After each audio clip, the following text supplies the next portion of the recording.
Hi everybody, it's Kathy P here from the creatives team on Scrap a Sketch, and today I am promoting the premium sketch and also Lisa's brand new printables. So I'm doing premium sketch number 71 from July 2024, and I'm going to do it with the Daffodils and Raindrops collection, and it is just divine. Now, I'm not using the whole collection, but I have made a selection of the papers. So I'm going to use the yellow diagonal. Love, love, love yellow. I'm using the different size dot paper and the blue dot paper. And I'm going, look at this square paper here. Just beautiful. And that is actually going to be my base. And I love the quilted effect of that one. So I'm going to build the base, and that's going to require me to use this square. And I'm using the square because they are easy to match up. So when I print these, they are A4 size. They aren't 12 by 12, and I need them to be 12 by 12 for this layout. So what I'm doing is I'm going to patchwork it further and connect it all together to create the 12 by 12. Now, as I said, these are the brand new releases that Lisa has put out in the shop. It's available at www.scrapasketch.com, and trust me, you will want them. They are just divine, and the colours are just phenomenal. Look at that. See, joined up already. You can see that it has come together quite nicely. Now, yes, you can see the join at the start, but once you start layering up the layout and you start putting it together, that fades into the background and it's hardly noticeable at all. So what I'm doing here is I'm just going to continue lining it up and building the layout, and that's just the little marrying that you need to do. It doesn't line up perfectly along the bottom here, but it's negligible. So like in this part here is fine, but the second section is a little bit out, but it's negligible and you don't notice it that much. And being a hybrid, it's just beautiful that you can patch it together and put it together. So I'm just going to tuck it in underneath here. I'm going to continue the pattern across. I do have enough there to support it so that the structure is solid, and I'm just lining it up a little bit more. And as you can see, I just need to make sure that that tape was off so that it would just fall into place beautifully. And I just love how this has come together. Now, obviously, when I've put it together, it's bigger than 12 by 12, and to get it in my side cutter, that's not a possibility. So I'm just going to trim down the side so that I can cut it in. And I actually end up cutting it one bit too short, but that's okay. So I changed my mind. I'm going to do. I was going to go full 12 by 12 with this, but then in the end, I've decided that I'm actually going to put it onto a frame. And I'm just going to get a solid piece of cardstock now. The last one I had was a flimsy piece, and I'm just going to trim off that edge, and I'm going to trim out the middle because I will use it to match my photos, and I'm going to build this. Now, this premium sketch that Lisa has, it's the number 71 from July 2024, as I said.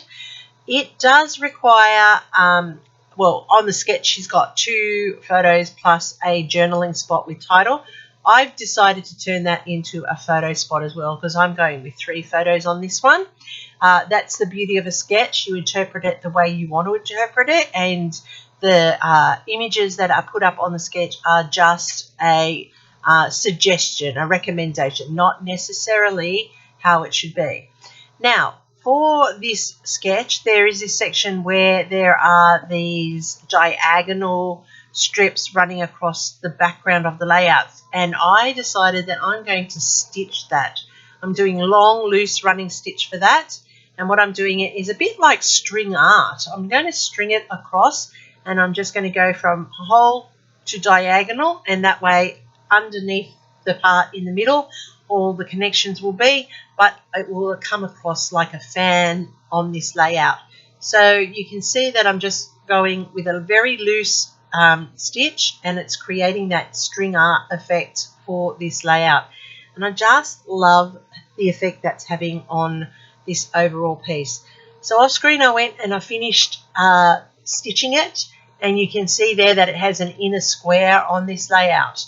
Now, I was looking at the edges and I didn't like that they were just flat white. They weren't doing it for me. So I've used my Salty Ocean there to distress the edges and give it that little bit of bright blue around the edge as well.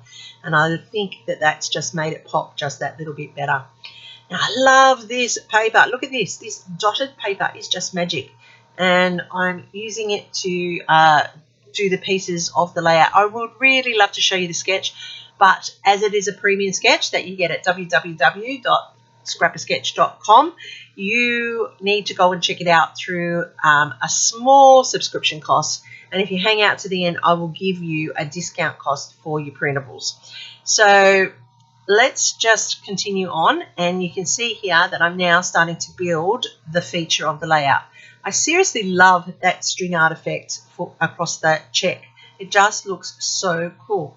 And I'm just going to pop this up on foam tape because that will sit between the string there, and it will provide that extra structure and lift it up enough because that string makes it not flat against the layout but just raised a little.